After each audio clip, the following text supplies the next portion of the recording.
part of the challenge of doing this in a small market is that my team and his team wouldn't be in the same room at a newspaper our size. We don't have 3 development people with this skill set in the room. We can't afford them. Our money is in print. So for us to have this collaborative partnership that's ongoing, they get some branding out of it because we're a legacy media operation, right? They get an audience. They get a story that they wouldn't get, a client wouldn't walk in their door asking them to tell. We get,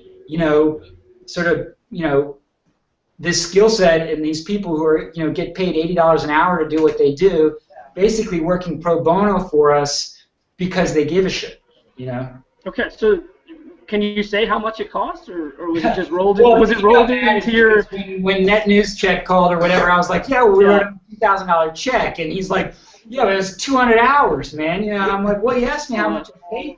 So I mean, I'll tell you on cost side, I can address that a little bit for sure, which is one side of it is when we.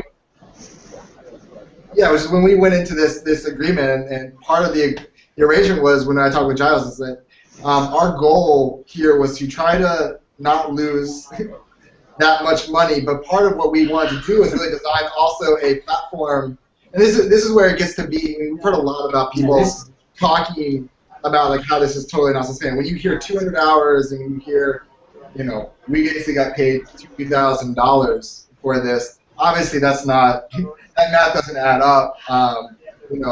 Our lower hourly rates are the $85 an hour.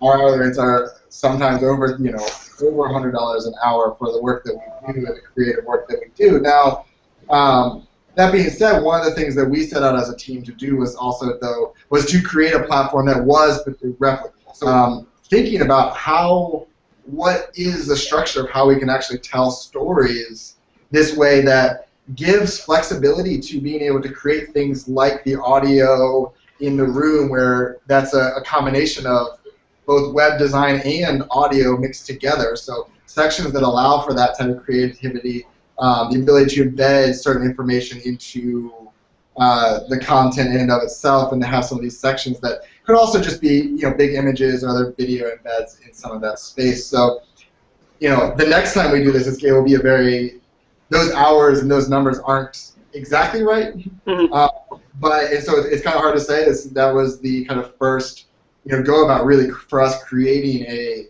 platform